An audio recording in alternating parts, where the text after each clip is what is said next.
All right, here's the document that I'm going to look at today. It is from the Security Council, which is one of the 6 principal organs of the United Nations. It has this unique ID number here. It was distributed on December 4th, 2023, and the document itself is a note by the President of the Security Council.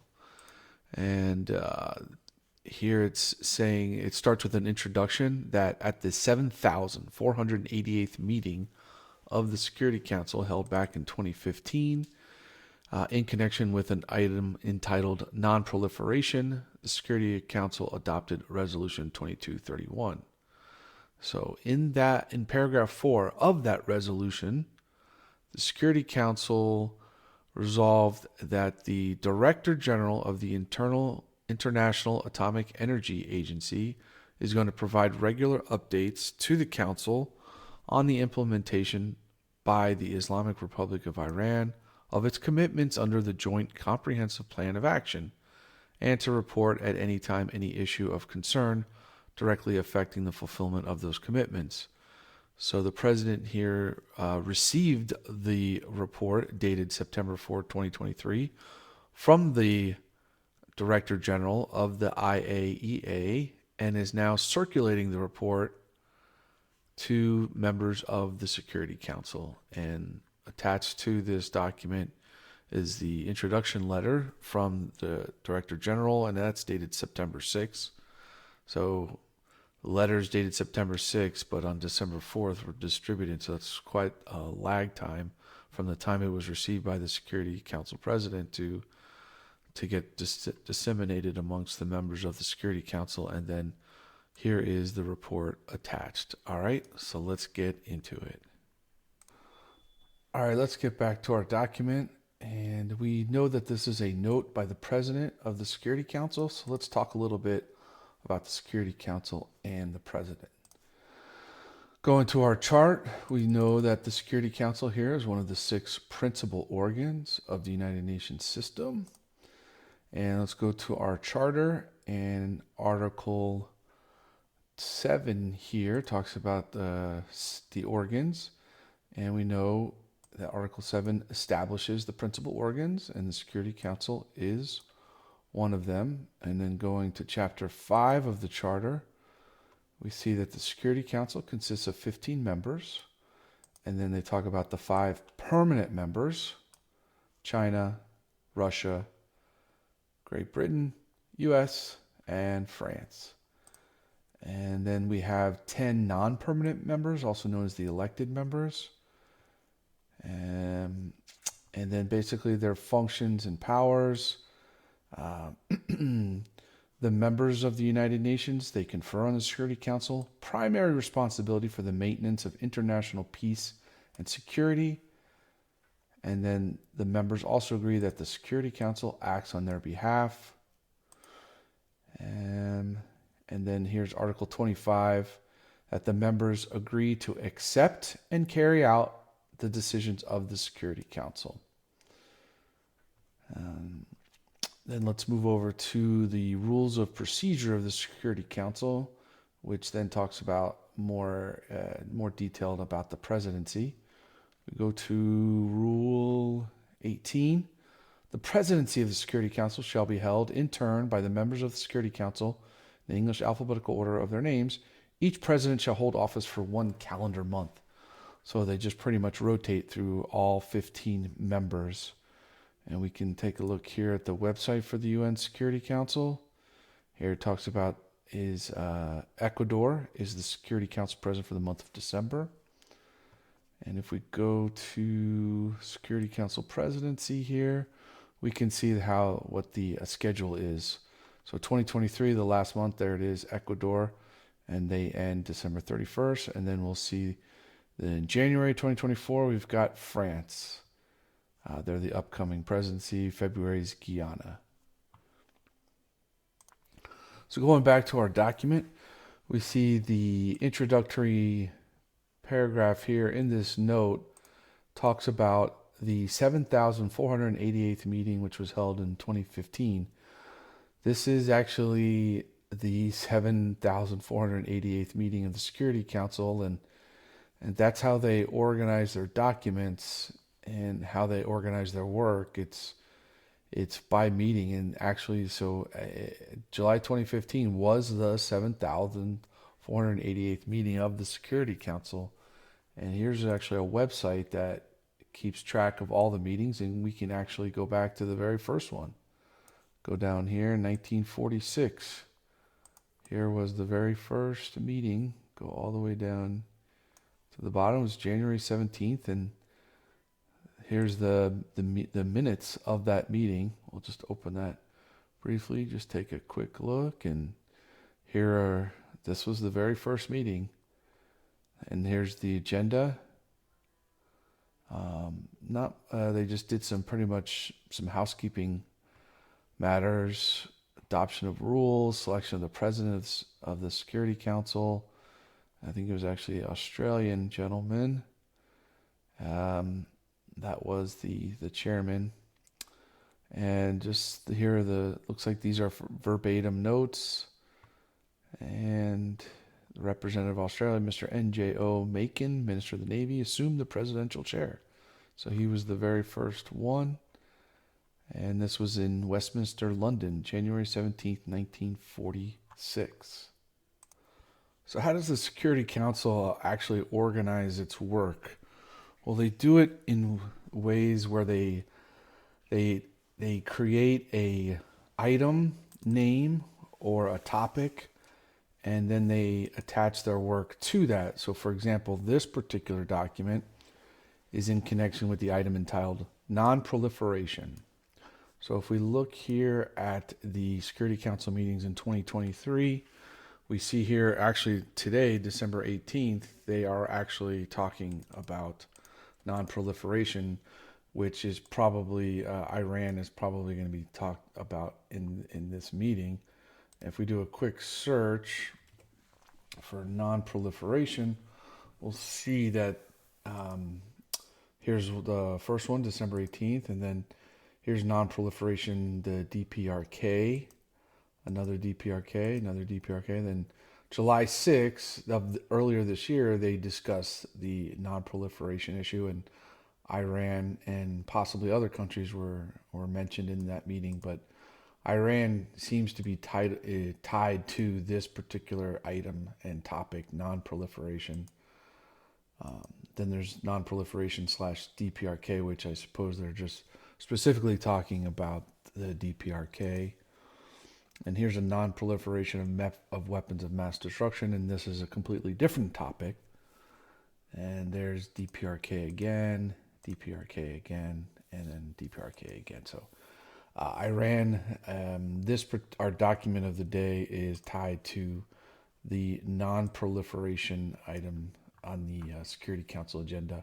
And this is just 2023. If we go to 2022, we'll probably also see non-proliferation, and indeed we do. December 19th it was discussed,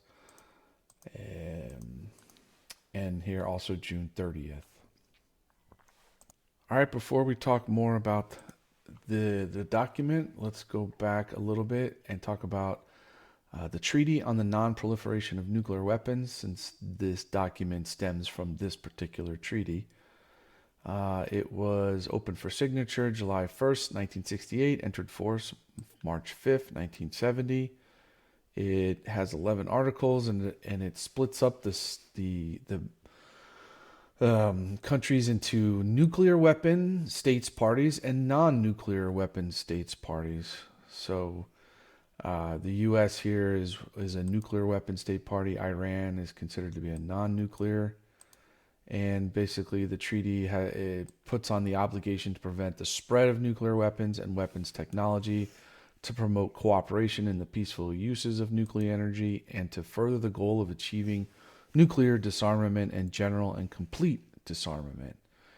So we have this started, and then over time, the parties were examined and observed, and apparently the Security Council became aware that maybe Iran was not quite living up to its obligations.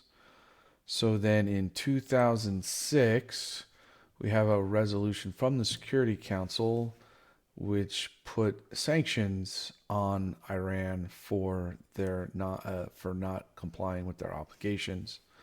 And there's lots of details here. We're not going to get into it, but these were the sanctions that Iran, I believe, is still under today. And then over time, still nothing was really happening. I suppose there was still some disagreement as to their compliance. So then in 2015, we've got this resolution from the Security Council, which talks about the Joint Comprehensive Plan of Action. So I suppose there was some diplomatic efforts to resolve Iran's non-compliance. And so China, France, Germany, the Russian Federation, UK, US, High Representative, European Union, and Iran reached a comprehensive, long-term, proper solution to the Iranian nuclear issue, culminating in the Joint Comprehensive Plan of Action.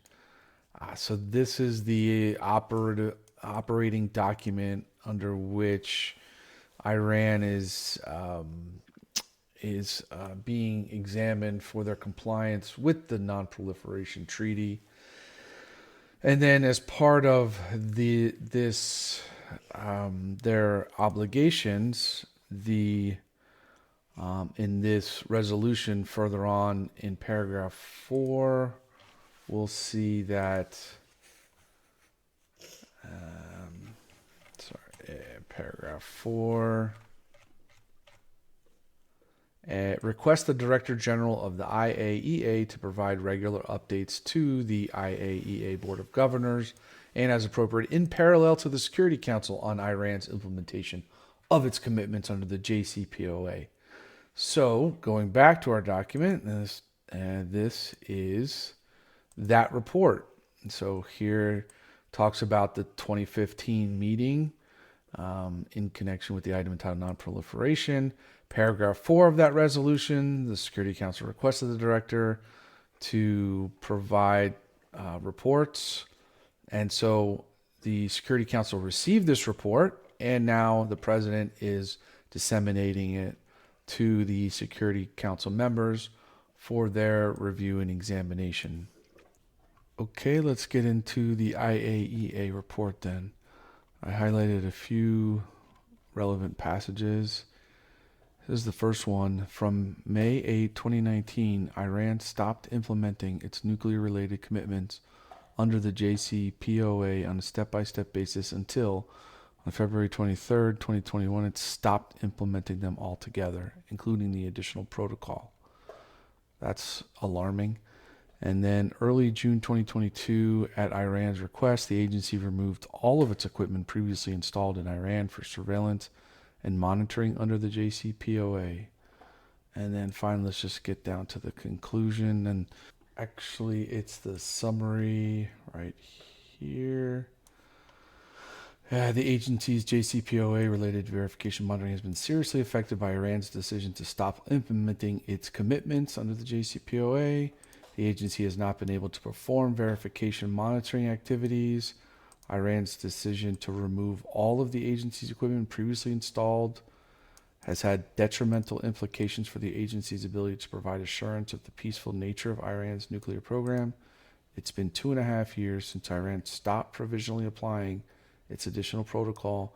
Therefore, since it provided an update declaration, the agency was able to conduct complimentary access to any sites and locations. And then the Director General says he'll continue to report as appropriate. So it looks like Iran has just stopped cooperating for the past 2.5 years, and it's here in the IAEA report, and it's being submitted to the Security Council. The President of the Security Council has disseminated it amongst the members for their review, and I believe today, on December 18th, there was a meeting for that.